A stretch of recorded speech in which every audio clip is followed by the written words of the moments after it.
This past week, Obama announced that he was considering assassinating a U.S. citizen in Pakistan, supposedly because this individual is suspected of terrorism. Doesn't that strike you as a bit odd? Why on earth would they announce something like that? Why would they publicize their lawlessness, opening up a potential public relations disaster, and giving the assassination target a chance to escape? I'll tell you why.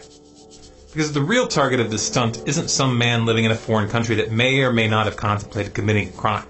The real target is you. We've been conditioned to weigh the value of the lives of people in distant lands with a different scale than we measure our own, especially when those people seem very different from us. So it may have never punched you in the gut when you heard of civilians being killed in drone strikes, even when it was revealed that 50 civilian non-combatants are killed for every one so-called militant in Obama's drone program. Those weren't Americans, so it made it easier to put the reality of those numbers aside and to put your attention back on much more important issues, like Justin Bieber's recent arrest. Yeah, I know, like, what was he thinking? You don't tell the cops you've been smoking weed. Jeez. However, to kill an American citizen overseas without a trial, without even a semblance of due process, that's psychologically different, even if it is morally indistinguishable. 50 years ago, such talk would have sent shockwaves through the nation. It would have been interpreted as a constitutional crisis and an existential threat. But today, it's just a minor blip in the weekly news cycle. Why? Because the American people have been gradually conditioned to accept a new paradigm. A paradigm in which a single man in a position of power can issue death sentences on a whim. A paradigm in which those who wrap themselves in the mantle of government are above the law and act accordingly.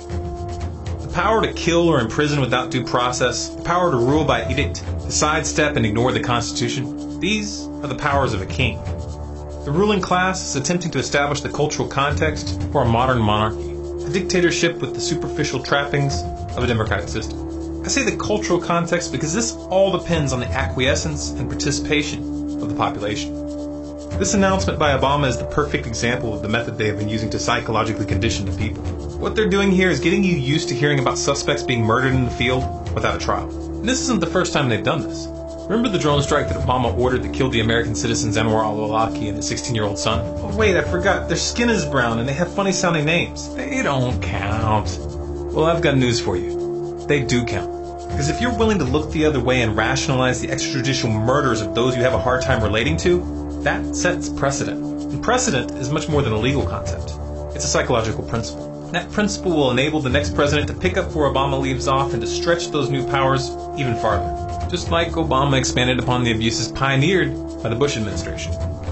These publicized assassinations of U.S. citizens living in other countries are test balloons. If the people accept this as a new normal, then it's only a matter of time until we start hearing about targeted assassinations being carried out domestically. And it's only a matter of time until the definition of a terrorist becomes stretched to accommodate political dissonance of all flavors. That's what states do with this kind of power. That unnamed American citizen targeted for assassination in Pakistan is you.